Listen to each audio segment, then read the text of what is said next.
देविका बरोबर कधी काम नव्हतं केलं, पण तिचं काम बघितलं इतकं होतं आणि तिचा असा एक खूप भारीच काम करते ती आणि तिचा असा एक ऑरा आहे तिचा तिचा असं बरोबर, मराठीतली बरोबर. स्मिता पाटील वगैरे. हां. या 3 लोकांचं फार मी खूप आभारी आहे, कारण का तो सगळा बॅरियर माझा जो गळून पडला, it is because of sweetness of these 3 characters. इतका सुंदर जॉनर आहे हा आणि तो हसत खेळत करणं ही पण मोठी रिस्क आहे. तर मला असं वाटतं स्त्रीनी त्या परफेक्शनमधनं आधी स्वतःची सुटका केली पाहिजे. नमस्कार, मी नितीन मोरे लेट्सअप मराठीमध्ये तुमचं सगळ्यांचं स्वागत करतो आहे. वेब सिरीजची सध्या हवा आहे असं बोलायला काहीच हरकत नाही, कारण का मराठी असू दे, इंग्रजी असू दे, हिंदी असू दे, प्रत्येक कॉन्टेंट वेब सिरीजमधला प्रत्येक कॉन्टेंट हा खरंच खूप चांगल्या पद्धतीने प्रेक्षकांना आवडत आहे आणि या सगळ्या कॉन्टेंटवर प्रेक्षक तेवढ्याच चांगल्या पद्धतीने प्रेमसुद्धा करत आहेत. याच सगळ्या वर्दळीमध्ये आपलं मराठमोळं असं O T T channel ultra झाकास आणि याच अल्ट्रा झाकासवर एक नवी कोरी वेबसिरीज रिलीज झाली आहे, सौभाग्यवती सरपंच. याआधी आपण देविका दफ्तरदार या अभिनेत्रीसोबत गप्पा मारल्या, पण या अभिनेत्रीच्या अगेन्स्ट तिच्यासारखीच एक दमदार आणि ताकदवार अशी अभिनेत्री आहे, ती म्हणजे अश्विनी मॅडम माझ्यासोबत आहेत. सगळ्यात आधी खरंच खूप धन्यवाद, एक वुमन एम्पॉवरमेंट रिलेटेड एक गोड अशी वेबसिरीज आमच्यासाठी घेऊन आला आहात. कारण का वुमन एम्पॉवरमेंटचा जो विषय येतो ना, तेव्हा प्रत्येकाच्या डोक्यामध्ये हेच असतं की काहीतरी सिरियस असेल, काहीतरी वेगळं असेल, काहीतरी मग थोडं महिलांच्याच बाजूने जाणारं, पण काहीतरी एकदम असं सिरियस असं काहीतरी असेल. पण मला तर असं वाटतं की ह्याच्यामध्ये सिरियसनेस नाहीच आहे. ह्याच्यामध्ये फक्त सुरुवातीपासून एंडपर्यंत हास्यच येत आहे. ट्रेलर आमच्या भेटीला आला, टीजर आमच्या भेटीला आला आहे, स्ट्रीमिंग होत आहे. किती भारी वाटते की अशा कलाकारांसोबत आपण काम करतोय, जे कलाकारसुद्धा कलंदर आहेत. आणि भाई चला, आता आपण ऑन रोल झालो आहे, आपण आता प्रेक्षकांना भेटीला आलो आहे. खूप मस्त वाटतंय. अगदी खरं सांगू का, जेव्हा मी ही स्क्रिप्ट ऐकली ना, तेव्हाच मी खूप हरखून गेले होते की हे असं काहीतरी करायला मिळतंय. आणि तेव्हा मला जेव्हा माझ्याबरोबर कुठले कलाकार आहेत ते कळल्यावर खरं तर मी घाबरून गेले कारण सगळेच जण एवढे भारी ॲक्टर्स, वॅरॅज मी किशोरदादांबरोबर किंवा नागेशदादांबरोबर आधी काम केलेलं होतं. देविकाबरोबर कधी काम नव्हतं केलं, पण तिचं काम बघितलं इतकं होतं आणि तिचा असा एक खूप भारीच काम करते ती आणि तिचा असा एक ऑरा आहे तिचा तिचा बरोबर, असं बरोबर. मराठीतली स्मिता पाटील वगैरे. हां. आणि मला साक्षात वाह्यात रोल करायचा होता पण तीच त्या रोलची ब्युटी होती, अगदी म्हणजे अगदी. इतकीच निर्बुद्ध आणि अशी वाह्यातच ती मुलगी दिसायला हवी. त्याच्यामुळे ही जी सौभाग्यवती सरपंच आहे त्या कॅरेक्टरचा गोडवा किंवा हे जास्त प्रकर्षाने दिसून येईल. त्यामुळे मला स्क्रिप्ट ऐकून खूप आनंद झाला होता. स्टारकास्ट ऐकून मी जरा नाही, भरपूर घाबरले होते पण जेव्हा ते रोल झालं तेव्हा हे सगळे बॅरियर्स गळून पडले. क्या बात आहे. हे तिघही ॲक्टर्स इतके गोड आहेत की नक्कीच, त्यांनी मला इतकं छान त्यांच्यामध्ये अकोमोडेट करून घेतलं. कारण असा फरक नसतो कामामध्ये कमर्शियल किंवा आर्ट, आता तो राहिलाच नाही आहे. राहिलाच नाहीये. पण बरोबर. माझी आत्तापर्यंतची जर का सगळी कामं बघितली असतील तर पछाडलेला, फुलराणी, मी खूप वेगळ्या प्रकारच्या लोकांमध्ये खूप वेगळ्या प्रकारचे जॉनर्स मी केलेले आहेत. आणि या लोकांनी अशा खूप दमदार भूमिका किंवा हे अशा प्रकारच्या चित्रपटांमध्ये कामं केली आहेत. त्यामुळे मला असं उगीचच एक या 2 फॉर्मॅटमधला फरक मला ते कसं सांभाळून घेतील किंवा मला कसं त्यांच्यात मॅच होता येईल, हे पहिल्या दिवशी पहिल्या सीनला सगळं धन्यवाद झालं आणि आणि मग मजा यायला सुरुवात झाली. नक्कीच, त्यामुळे नक्कीच. या 3 लोकांचं फार मी खूप आभारी आहे, कारण का तो सगळा बॅरियर माझा जो गळून पडला, it is because of sweetness of these 3 characters. आणि सगळ्यात very thankful to of course Santosh Kolhe. Yes, कारण बरोबर. संतोष कोल्हे इन जनरलच माझे मेंटर आहेत. म्हणजे मी या इंडस्ट्रीत असायला कारणीभूत जर का कोणी असेल क्या बात तर आहे. ते संतोष कोल्हे आहेत. वाह. त्यामुळे त्यांनी सांगितलं तर कुठलंही काम मी करणारच होते.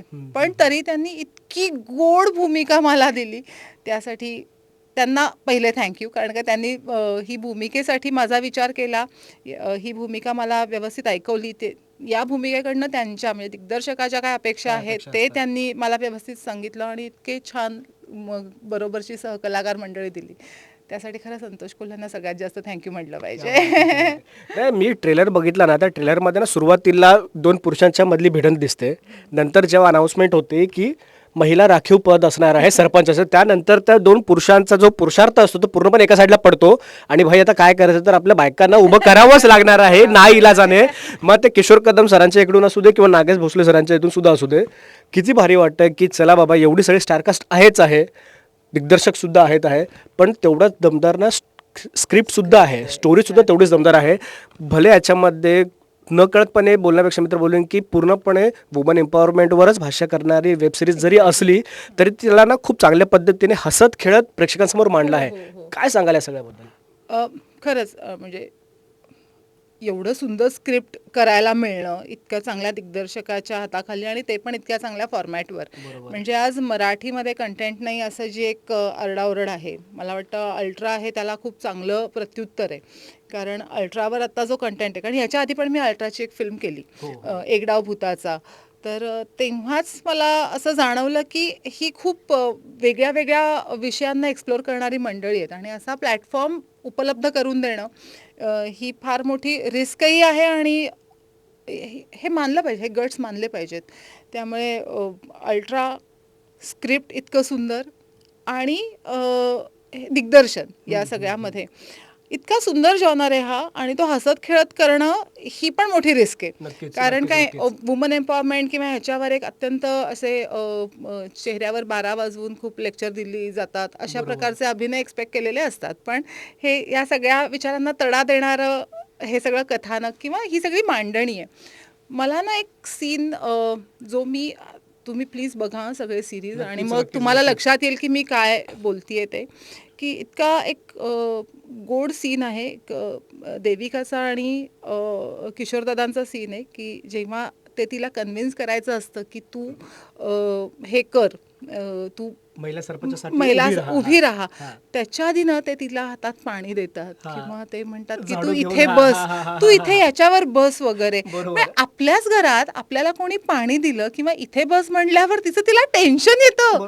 इथेच कळतं की इथेच कळतं की आपल्या घरात आपण आपल्यालाच किती ग्रांटेड धरलेलं असतं, आणि जेव्हा ते बदलतं तेव्हा आपल्यालाही म्हणजे असं वाटतं की स्त्रीनी पुढे जायला पाहिजे, पण आता आपल्या घरात आपल्या नवऱ्याच्या खुर्चीवर बसायला सुद्धा की काही चुकलं का माझं असं विचारते ती त्यांना.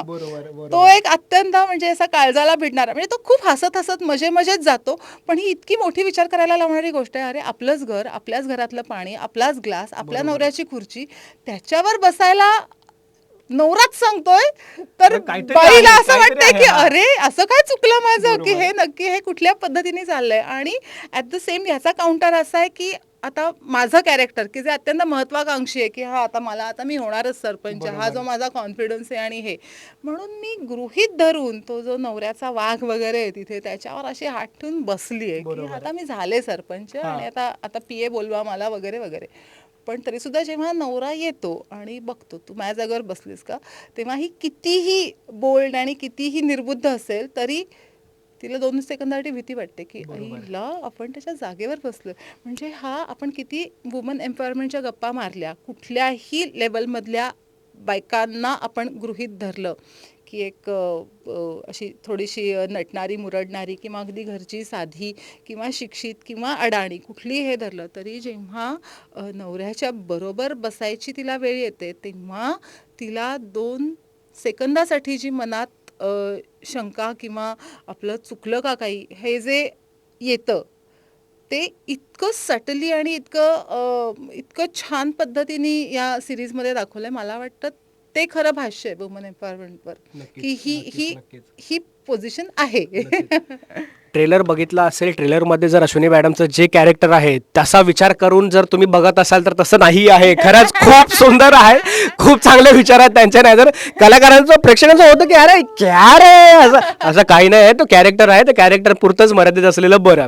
रादर मला असं वाटतं निर्बुद्ध कॅरेक्टर करायला जास्त बुद्धी लागते. नाही हे बरोबर आहे, म्हणजे आपल्याला माहिती आहे की आपण तसं नव्हतं तरी आपल्याला तसं वागणार आहे. एक्झॅक्टली. सिरीज आता स्ट्रीमिंग होत आहे, प्रेक्षक बघत सुद्धा आहेत, खरंच खूप चांगल्या पद्धतीने प्रेम सुद्धा देत आहेत. कलाकार म्हणून या सगळ्या गोष्टीकडे कशा पद्धतीने बघतेस याचं तर तू उत्तर दिलंच आहेस, पण एक सामान्य व्यक्ती म्हणून सुद्धा अश्विनी कुलकर्णी ही वुमन एम्पॉवरमेंट या विषयाकडे, म्हणजे हा विषय छोटा असू दे किंवा मोठा असू दे मी असं बोलत नाही, गंभीर असू दे किंवा सौम्य असू दे मी असं बोलत नाही, हा विषय तेवढाच महत्त्वाचा आहे जेवढे इतर विषयसुद्धा समाजामध्ये महत्त्वाचे आहेतच. तर अश्विनी कुलकर्णी ही एक सामान्य व्यक्ती म्हणून सुद्धा या सगळ्या गोष्टीकडे कशा पद्धतीने बघताय? ऑफकोर्स सामान्य म्हणजे सामान्यच व्यक्ती आहे मी. म्हणजे लोक जशी जॉब करतात, उपजीविकेचं साधन असतं, तसं अभिनय हे माझ्या उपजीविकेचं साधन आहे. अदरवाईज व्यक्ती म्हणलंच तर मी अत्यंत साधी आणि सामान्यच व्यक्ती आहे. आणि हो, मला असं वाटतं की वुमेन एम्पॉवरमेंट या विषयावर आपल्याकडे खूप बोललं जातं, खूप त्याच्यावर चर्चा केली जाते की स्त्रीचं स्वातंत्र्य, स्त्रीचे अधिकार, एक्झॅक्टली कसं स्त्रीनी सगळी बंधनं झुगारली पाहिजेत, एक्सेट्रा एक्सेट्रा. मला असं वाटतं ना पर्सनली की माझ्या आजूबाजूच्या जर का बायका मी बघितल्या, माझी आई असो, माझ्या सासूबाई असो, मैत्रिणी असो, मला असं वाटतं की स्त्रीनीच स्वतःला आपण एक परफेक्टच असलं पाहिजे असं एक बंधन घालून घेतलं वा, आहे. त्यामुळे मला असं वाटतं स्त्रीनी त्या परफेक्शनमधनं आधी स्वतःची सुटका केली पाहिजे की बाई तू जशी आहेस, जोपर्यंत तू स्वतःला तसं ॲक्सेप्ट करत नाही तोपर्यंत जगाने तुला आहे तसं ॲक्सेप्ट करण्याची अपेक्षा ठेवू नकोस. तू जशी आहेस, छान आहेस, उत्तम आहेस. चुका सगळ्यांमध्ये आहेत, नोबडी इज परफेक्ट.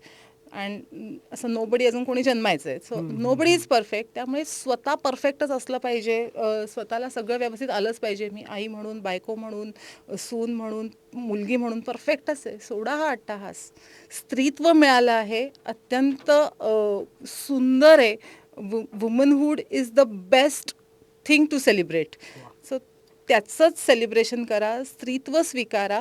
बाकी परफेक्शन वगैरे असं काही नसतं. असं हां, तुम्ही जसे आहात तशा स्वतःला स्वीकारा, मग जग तुम्हाला नक्की स्वीकारेल असं मला वाटतं. नाही नाही, खरंच खूप भारी वाटतंय. ह्या आधी ना आम्ही देविका मॅडमसोबत सुद्धा गप्पा मारल्या.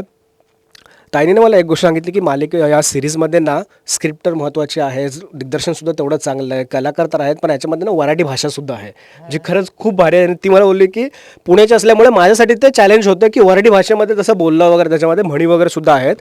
ट्रेलरमध्ये ना शेवटचा मी एक पॅच आहे तुमचा की भाभीजी जर तुम्ही मुंबईला असता ना तर हिरो नसतात. काय किती भारी वाटतं ते. अरे खरं सांगू का, आता देविका पण हे समजू शकते, मी पण पुण्याची आहे. त्यामुळे एक प्रमाण भाषा सतत कानावर पडून तीच वापरली जाणं, आणि हे स्वाभाविक आहे. म्हणजे हे आम्ही मुद्दामून करतो किंवा अशातला भाग नाही. ते लहानपणापासून आमच्या कानावर तेच संस्कार आहेत, त्यामुळे आमच्या भाषेवर, वाणीवरही तेच संस्कार आहेत. त्यामुळे आम्ही पुणेरी बोलतो असं नाही, पण ती एक प्रमाण भाषा आम्ही सतत ऐकत आलोय. पण याचा अर्थ असा नाही की दुसऱ्या कुठल्या भाषेला आम्ही कमी मानतो किंवा त्याचा डिसरिस्पेक्ट करतो. म्हणजे एका सिनेमासाठी मला जेव्हा आगरी भाषा शिकायची होती तेव्हा सुद्धा अति प्रचंड घाबरले होते मी. कारण का भाषा शिकणं म्हणजे नुसतं त्याचे उच्चार आणि हे नसतं, त्या भाषेचा एक ॲटिट्यूड असतो की तो जर का तुमच्या बोलण्यात न आला तर ती भाषा तुम्हाला आली असं म्हटलं जातं. तसंच आहे, ही मुळात वऱ्हाडी भाषा इतकी गोड होती आणि ते श्याम सरांनी इतकं गोड त्याचे सगळे व्हॉइस नोट्स दिल्या होत्या. असं त्याच्याजवळ कसं पोचणार याचंच जास्त टेन्शन होतं, कारण का इतकं सुंदर ती म्हणजे भाषा ऐकायला इतकी छान वाटत होती.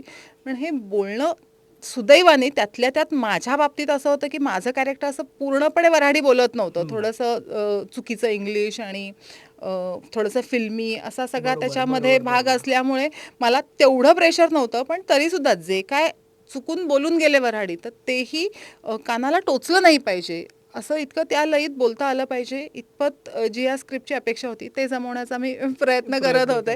पण ही वऱ्हाडी भाषा खरंच खूप सुंदर आहे. ह्याच्यात पिक्चर वगैरे करता आला तर फारच मजा येईल.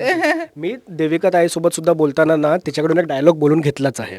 येस, तर आता तुमच्याकडून सुद्धा एक डायलॉग ऐकून पाहिजेच, कारण का ना जसं मी बोललो ट्रेलरच्या शेवटी जो आहे ना तुमचा बैलगाडीवर तुम्ही उभे आहात, गॉगल लावून होता, तो तरी नाहीतर मग दुसरा कोणता असा ज्याच्यामध्ये भाई गिमिक आहे.